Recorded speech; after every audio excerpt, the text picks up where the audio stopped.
Transformers Cyberverse is a show that I remember liking when it's all said and done, but I also remember that I thought the pacing of the first season was terrible, then that the rest ranged from annoying to interesting to straight up boring. Now that I'm going back to it for what feels like the first time, not remembering any specifics of the first episode besides a main plot point regarding Bumblebee, let's answer the question of, did Transformers Cyberverse start out well? Well, the episode begins with a yellow, black and blue car speeding throughout canyons and having a good time as he hoots and hollers. After doing some tricks, he pulls up to a sign warning of a huge ravine and then takes that as a challenge, establishing him to have a rather immature mindset and poor risk assessment, giving him a childish Daredevil-like characterization. After hitting the jump, he transforms to get to the other side, but gets surprised by a voice seemingly in his head, asking if he is Bumblebee.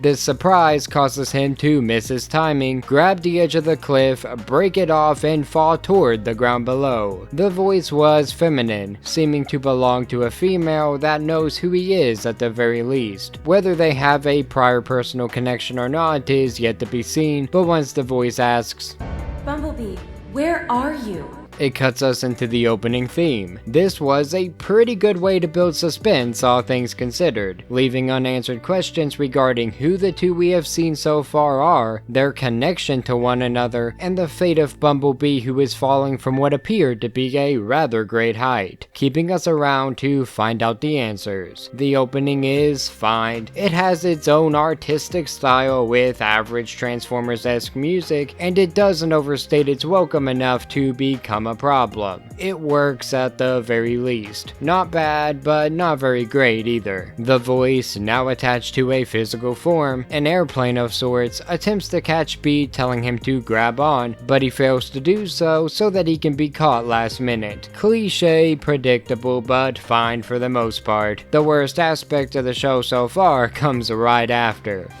Again! I want another ride! Not only has his actions up to this point showcased a large amount of pure immaturity, but his voice and the words that it just spoke adds to the characterization as well, in the most annoying way possible. The girl says she can't believe it, remarking that she thought Ratchet fixed his voice box before blowing it off as unimportant, so his voice is not his own. Now that that's established, it doesn't change how I feel about the words that he used regardless. Immaturity was still present, but we'll see if he grows from it. Since the girl commented that someone named Ratchet supposedly fixed his voice, however, we now have to wonder how it would have been damaged again if it was fixed, and hopefully it is brought up in future episodes and not glossed over permanently. If they don't bring it up and expand on it, then this line actually harms the pacing and the world building, alongside being completely unnecessary. It also brings into question the connection the two have,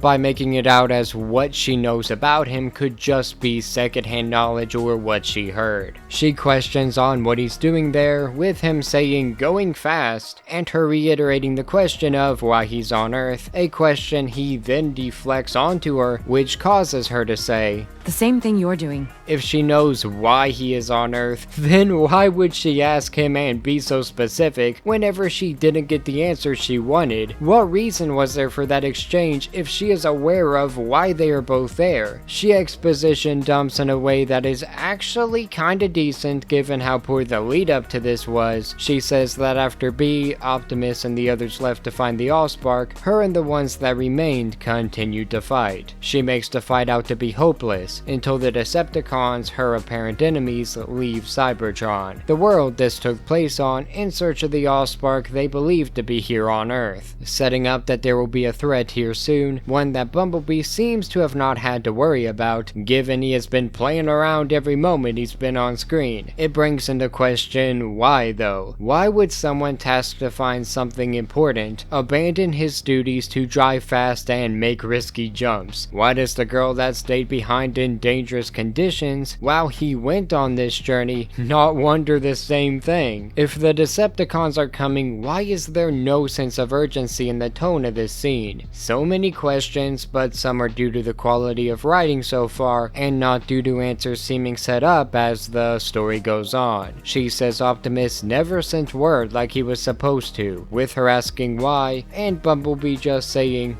"He's a complicated guy." Which was good enough of a response for her to immediately start lore dumping again. This doesn't even feel like a real conversation, let alone a conversation between people that know each other, are allies, or are even friends. She says she came through a space bridge, to which Bumblebee says, Bridge! Which, I'ma be honest, he is starting to really annoy me, especially since nothing he has said this entire conversation matters at all. Even this reaction gets the dumbest response from her. Yeah, I know. I didn't think the space bridge could be fixed either. Listen here, lady. There is no way you interpreted his response as that. Not the body language or the tone, and nothing even hinted at him meaning that. If it's her powers, the ones demonstrated when she spoke within his mind, being used to read his mind, then that's the only reasonable explanation for her reaction here that isn't a detriment to her character. Any other interpretation I can think of that has been set up so far here is that she interpreted what he said as if he is a dog. I can't even say she figured it out on the basis of the friendship they had if she isn't even aware if he would have the ability to speak or not. It's some of the worst exposition dumping there has been in a recent Transformers show. Even Earthspark, a show I am critical of, did this better. Goofy. She says someone named Perceptor finally repaired it, with finally hinting at it being a long process, as she says she was aware on if it actually worked, before the flashback shows her flying right through without any experimentation, precautions, or tests at all. Really stupid given this is the only way off the planet, and the Decepticons seem to be leaving in droves. This lack of intelligence on their part led to the apparent explosion of the space bridge behind her, leaving them unable to get reinforcements and others to be unable to leave their planet for an indefinite amount of time. Wonderful. She says she searched on Earth for months for signs of the Allspark, only finding Decepticon scouts before running into B today. She says that she didn't know Autobots made it to Earth, that she's happy to see him, wondering where the others are, yada yada yada yada. He answers each one, never giving specifics, before asking who she is. He spent all this time answering as if this wasn't new to him at all, just to reveal some degree of memory loss right after. This revelation also makes what I said earlier even better, since her assuming he was talking about the space bridge being unfixable literally would be an impossible statement if it's not something he would remember. His reactions get taken into question as well. How did he know the bridge was big or something that had a lot of value, which is showcased in his body language here? Why wasn't he curious or questioning about anything else she said? All things that could be explained away if he has some kind of specific memory loss, like not remembering other Cybertronians, and not a full-on sense of amnesia. We'll see what route they take. She tells him that her name is Windblade, asking if he's okay, with him confirming that he is, and then doing donuts. She asks him questions about his memory, and he continues doing donuts while giving the most unhelpful answers ever, instead of just frickin' saying no. Gosh, he is basically a toddler. If it's full amnesia, then why in the world does he remember his name? If he remembers so little that he is acting as if he is 4, then why does he still harbor that memory? This is some sort of regression maybe, sure, but if that was the case, he should still remember some of these things, right? I feel like I'm the only one losing my mental stability here. Once he finally stops doing donuts that he literally had no reason to do, he points out Windblade's friend who exists off screen, either going to be an Autobot on Earth due to their travels with Bumblebee, a Decepticon that Windblade foreshadowed earlier, or something that nobody else sees, to help signify the struggle Bumblebee's mind is going through. They make their first impressions by kicking Windblade and sending her flying, causing Bee to ask why they are so mad at each other, showing he has no clue who that is or their insignia representing their factions, so his memory on the war, Cybertron, etc. does not exist either, cementing my rant about his responses during the lore dump from earlier being due to lackluster writing. Wonderful. Bumblebee starts speaking as if he's an announcer for like frickin' WWE, as Windblade and the Con fight in a decent action scene. The choreography isn't bad, but the characters feel a little floaty, leading to a mixed sense of impact. It's a personal preference thing so far though, so I'll move on. Windblade gets overpowered as if she's no match for the Con, and gets saved by Bumblebee, who catches the Con's punch, as he says the only thing I actually have liked the entire episode. Hey now, hold on there, fella. He gets tossed away like yesterday's garbage right after, which showcases the lack of weight in a more in-your-face way that makes me wonder how Transformers that are actually known for their renowned strength will fare in the future. The precedent set with normal throws here makes it so homies will have to be tossed even further with even more impact in order to showcase an increase in strength properly. Another decision that can't be labeled as bad or good until the future, but I can say that it is risky at the very least. The Con picks up Windblade's sword, unsheaths it for a lack of a better term, and charges to finish off Bumblebee. Why he didn't finish off Windblade I can't say for sure, since she was closer and still incapacitated, but I can write it off as him being mad at Bumblebee for embarrassing him or something. Like whenever he caught his punch earlier and talking like he did, sure, why not, it works for me, we'll just headcanon what we can and move on. Bumblebee in response turns his hand into a stinger, hitting the Con and immobilizing him. Windblade says that at least he remembers that, as he freaks out like an excited kid and gets turned off somehow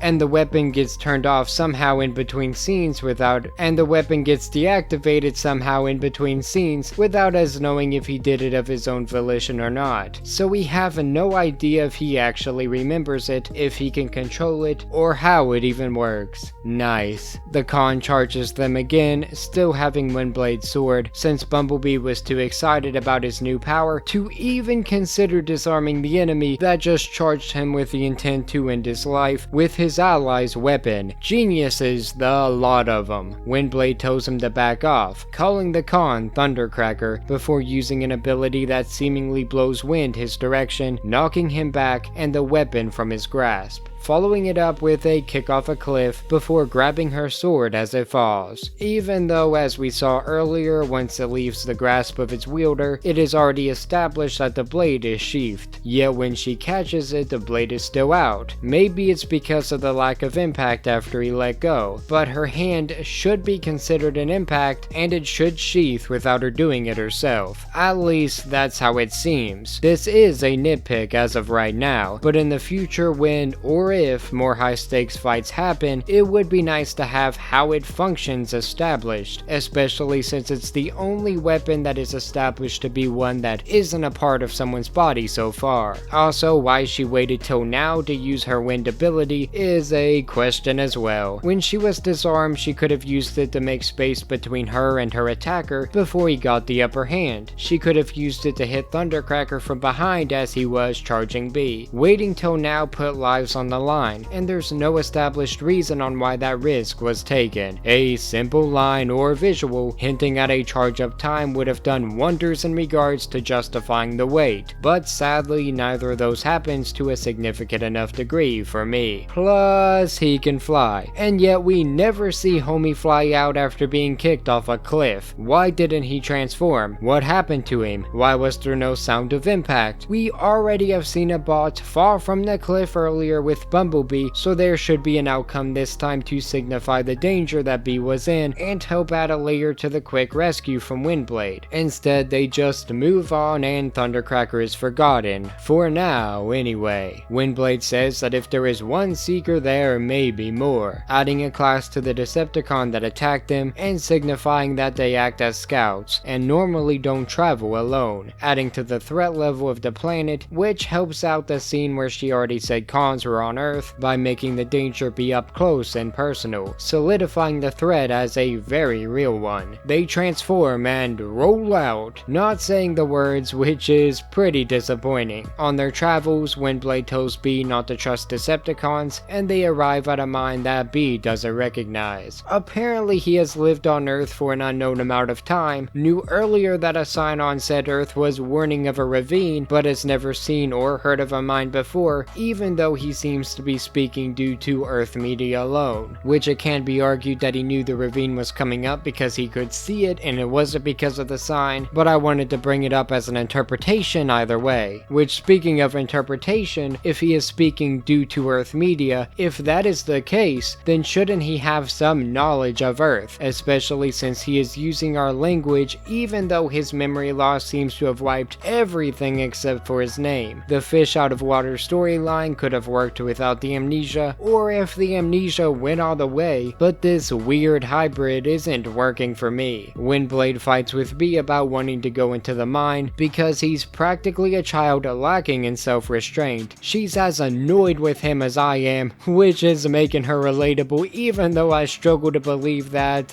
was the point. Windblade says that they have been good friends for years, with us not knowing the extent of it, but Bumblebee still giving 3 freaking answers when asked if he remembers, instead of just saying no. Just say no. It's not that hard to do.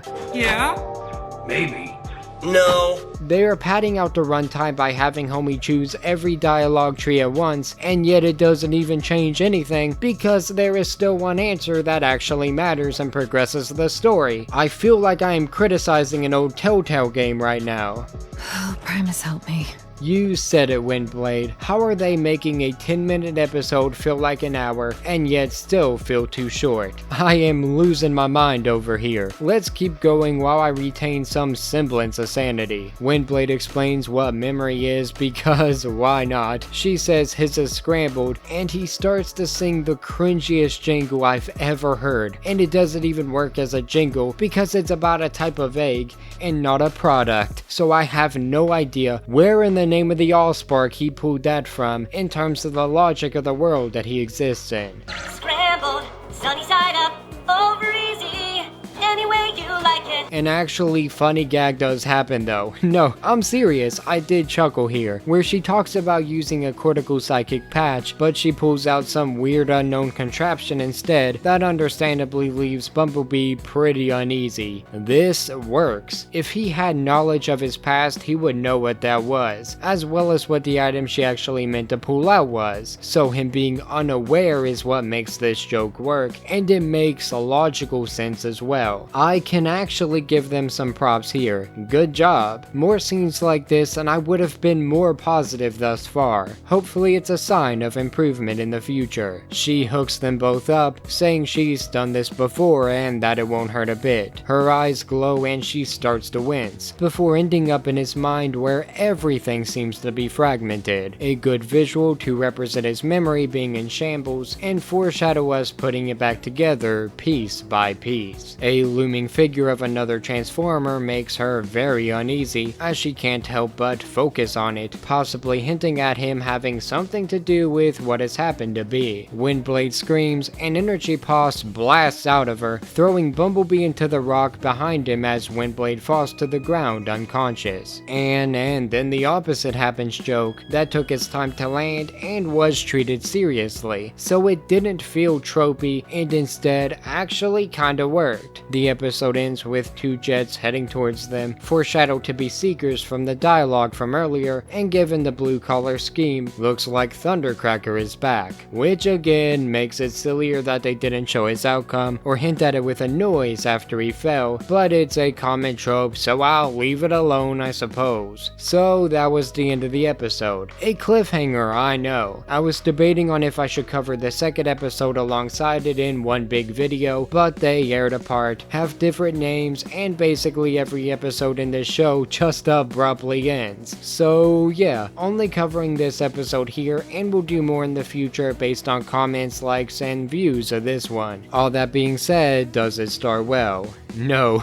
Surprisingly not. It is worse than my feelings remember. It establishes characters in ways that are make it or break it for the viewer. If you found Bumblebee annoying, then chances are this will be the first and last experience you have with the show. It didn't do anything to establish as more than comic relief. He has a weapon, but seemingly can't use it of his own volition. He was apparently a soldier, but retains no memory of his combat experience or how to fight at all. He has a past, he doesn't remember any of it. He exists as an exposition device to be exposited towards, and Windblade exists to carry that exposition and exposit it to him. Their whole dynamic has no chemistry right now. They have no reason to really even be together. She says they have a past, he doesn't remember it, and they're not really establishing much of a present in this episode. And that's because we waste a lot of time on terrible Bumblebee radio jokes instead of actually establishing the world, the logic, and the characters that we are actually here to follow. The Decepticons are established to be kinda stupid. Thundercracker was almost a threat. I mean, he took on 2 Autobots at once,